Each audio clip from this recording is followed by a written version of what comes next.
He is recognized for 4 minutes. Dr. Fox, I thank you for yielding, Mr. Speaker. I urge my colleagues to support this rule and the underlying bill. Our country is in the middle of a jobs crisis, no question. Both sides understand that. The national unemployment rate's hovered around 9% for the longest time in my lifetime. And in Tennessee, it's even higher, 9.8%.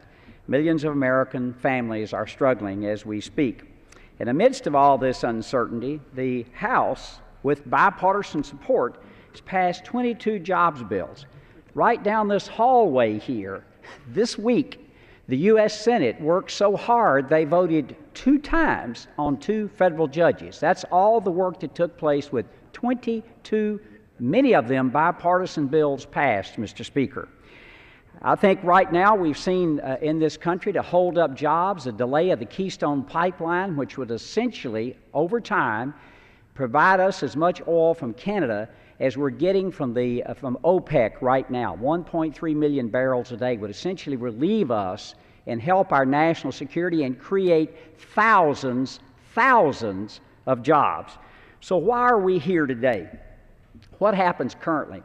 Mr. Speaker, I grew up in a union household. My father was a union worker for, at that time, the United Rubber Workers Union. He worked in a factory and he made shoe heels. And the union, we have a right in this country, employees have a right to organize and to vote in a union or not. So what's happening right now?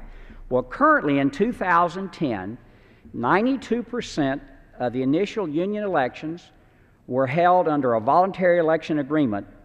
When they had an election, 92%, only 8% went to the NLRB election official, at which time then they had to sit down together. That's what happens to agree on the rules of the election. And as Mr. Scott pointed out, the NLRB is supposed to be a fair arbiter. Like you're playing a basketball game and you go to someone's home gym, you expect the referees there to carry out a fair game for both sides so that both sides have a chance to give their side of the story. So in June of this year, what's happened?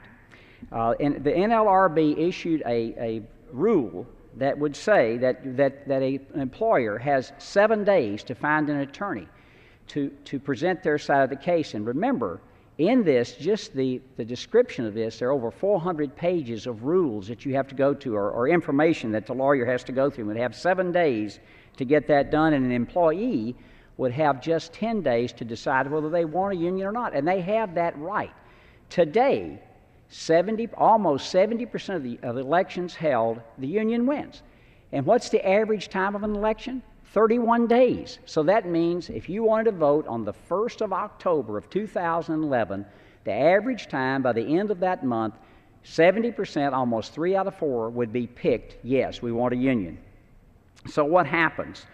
After this 10 days, the second thing that the union wants is the amount of information that's required that an employee give up. And what would that be? Well, that would be personal information, including your work schedule, your home address, phone numbers, etc. Right now, what we want, what this bill says, is that the employee gets to decide just their name and what other way they want to get contacted. I think that's fair. I think that's right. Let the employee decide. Mr. Speaker, also, what my colleague from California spoke of is a bargaining unit. For over 2 decades, the NLRB has used a standard to define what a bargaining unit is. This is a new definition. We have done this for almost 30 years in this country, and we want this to change.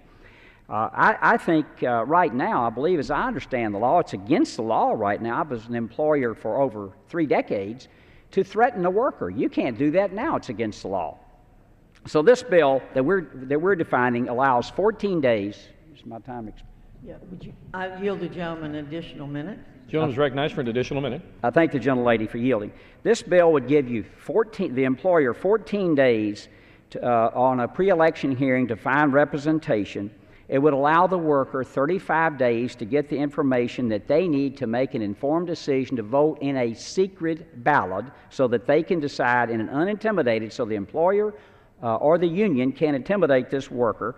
It would allow the employee, the worker, to decide what information, not the union, would allow the employee the decision about what information I want to give up. This is a common sense bill. This just basically redefines what has been going on for over 3 decades. I respect the right of anyone to belong to a union if they want to. As I said, I lived in a union household, but I believe this will allow both sides a free and fair way to decide whether they want to. And I yield back the balance of my time. Gentleman yields back his time.